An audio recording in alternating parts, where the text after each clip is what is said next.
Bonjour, je suis Yuri Cancel, peintre connu sous le nom de Mantra et depuis plus de 15 ans ambassadeur de la Moselle.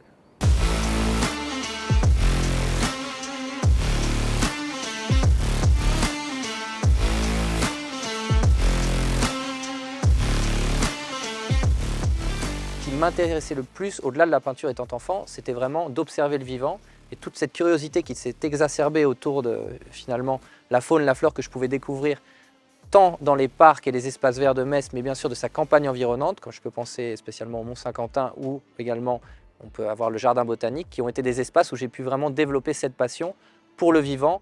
Et du coup, à la grande question que chaque adulte pose à un enfant, qu'est-ce qu'on veut faire plus tard, et bien, ma réponse systématique était « je souhaite être naturaliste ». C'est finalement à l'âge adulte, la trajectoire et le grand hasard de la vie qui m'a amené à devenir peintre.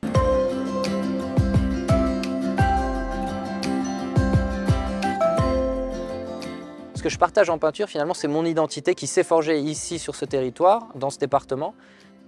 Au final, ces papillons, ces libellules, ces scarabées, tant d'animaux que j'ai utilisés comme muse ou comme sujet, m'ont permis d'apprendre à peindre, tout simplement, et de pouvoir trouver des excuses, justement, pour réaliser toutes ces œuvres dans différentes villes du monde.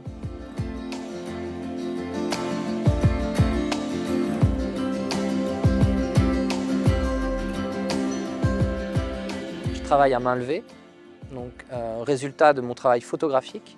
Donc l'œuvre qui se trouve derrière moi, finalement, est le résultat de prises de vue au jardin botanique, dans la campagne environnante et les espaces, les zones vertes qu'on peut trouver ici à Metz. Le personnage principal clé de cette œuvre est une jeune danseuse du conservatoire, qui a grandi à Metz. Bon, ça représente des centaines de litres de peinture entre les phases de préparation et de finition. On est sur 20 mètres de hauteur pour 40 mètres de large, avec quand même une surface assez atypique avec un angle, une partie verticale sur sa partie gauche qui représente des centaines de mètres carrés. On est entre 450 et 500 mètres carrés à la louche. Voilà. Mais on reste sur une fresque monumentale qui se trouve ici au cœur du centre-ville de Metz. Et donc c'est avant tout, au final, la seule chose que je peux dire autour de cette fresque, c'est un plaisir de pouvoir peindre enfin ici en Moselle. Chose qui était arrivée, mais il y a quelques années en arrière, entre la ville de Thionville et une autre à Romba.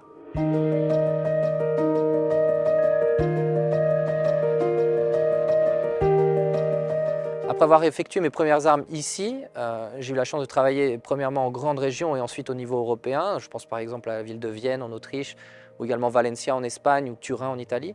Ce qui m'a ensuite amené à travailler à l'international et du coup passer par les grandes capitales culturelles, New York, Ciudad de México, Bogota, en Australie également à Townsville, en plein milieu du Kenya, travailler avec différentes réserves.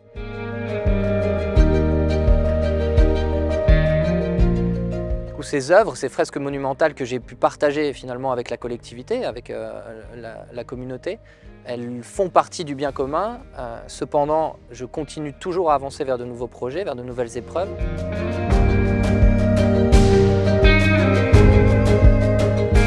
En tant qu'ambassadeur de la Moselle, lorsque je voyage en dehors de ce territoire, je la représente déjà par mon identité, ce qui m'a forgé. Et fort finalement de ses racines, énormément de producteurs de Moselle que j'ai eu la chance de connaître, avec qui j'ai pu travailler dans le passé. Je pense au secteur viticole, ou en tout cas la gastronomie, ou même on peut le reciter, hein, la partie scientifique, tant par ces naturalistes et ces biologistes qui travaillent également sur ce territoire. Il y a toujours finalement une partie de la Moselle qui est présente et une anecdote que je peux raconter et partager avec les personnes sur place.